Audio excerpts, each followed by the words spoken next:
Banyak orang ambil pinjaman untuk hal nggak penting. Dan aku menemukan hal ini banyak terjadi, di mana ada seorang pengusaha yang ambil kur pinjaman usaha, tapi dalam pemanfaatannya 180 derajat.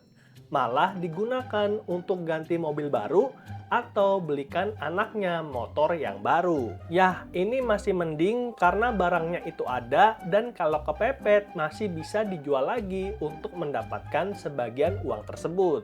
Nah, yang aku bingung kok bisa ada orang yang ambil pinjaman untuk nonton tiket konser artis K-pop atau pergi liburan ke luar negeri. Ini kan nggak jadi apa-apa. Memori dan experience itu memang penting, tapi jangan sampai memori dan experience buruk yang terjadi karena penyalahgunaan pinjaman itu lebih banyak daripada memori baik yang tercipta. Fenomena aneh ini lumrah terjadi di Indonesia karena orang yang punya akses ke pinjaman itu melonjak tajam. Kan ada pinjol, ada pay later, ada juga pinjol ilegal. Tapi menurut OJK, orang yang paham tentang cara ngelola keuangan itu nggak bertambah. Finansial inklusi lebih daripada finansial literasi. Kita dikasih produk tanpa edukasi. Akhirnya, pinjaman yang harusnya jadi solusi malah jadi jebakan maut buat gaya hidup yang sebenarnya nggak mampu kita beli. Makanya buat kamu yang pengen belajar cara kelola keuangan dengan lebih baik, bisa nonton video ini sampai habis di mana aku akan kasih 5 tips praktis untuk menghindarkan kamu dari jebakan telat bayar atau gagal bayar. Sebelum itu, jangan lupa klik tombol subscribe. Nah, tips yang pertama, kita paham aturan 24 jam untuk tahu emosi dibandingkan dengan logika. Pada prakteknya, sebelum klik tombol pinjam ataupun check out, tunggu 24 jam. Kalau setelah 24 jam kamu masih merasa butuh barang tersebut, itu artinya kamu boleh check out. Karena ada banyak penelitian mengatakan bahwa setelah 24 jam, adrenalin untuk pengen pamer itu bakal hilang. Artinya, semua pembelian kita setelah 24 jam kita pikirkan adalah bukan pembelian yang impulsif, tapi pembelian yang pakai logika. Lalu tips yang kedua adalah cek debt service ratio atau DSR. Ini punya angka keramat 30%. Artinya semua total cicilan kamu, mau itu kur, cicilan motor, pay later, bahkan sampai KPR itu nggak boleh lebih dari 30% pendapatan bulanan. Dan lewat dari angka 30% itu sangat berbahaya karena bakal bikin hidup kamu itu ngap-ngapan. Kamu nggak akan lagi punya ruang untuk bernapas, apalagi buat nabung atau dana darurat.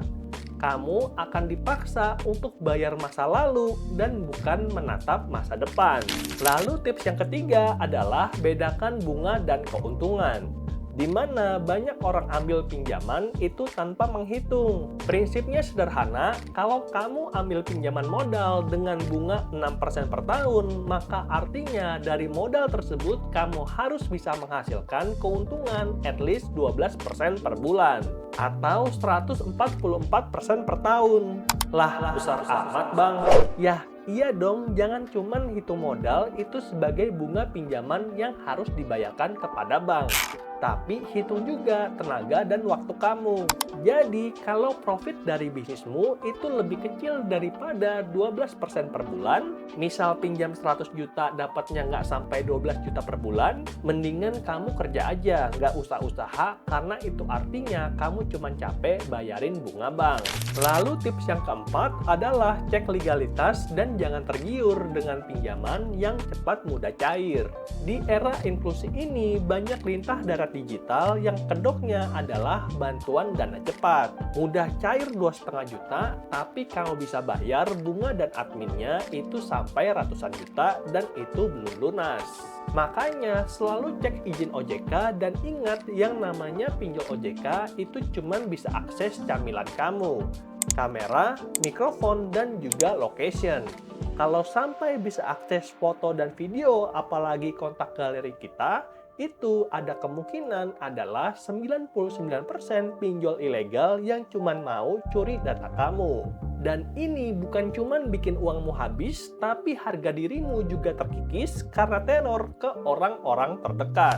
Dan tips yang terakhir yang juga penting adalah menyiapkan exit plan sebelum tanda tangan kontrak.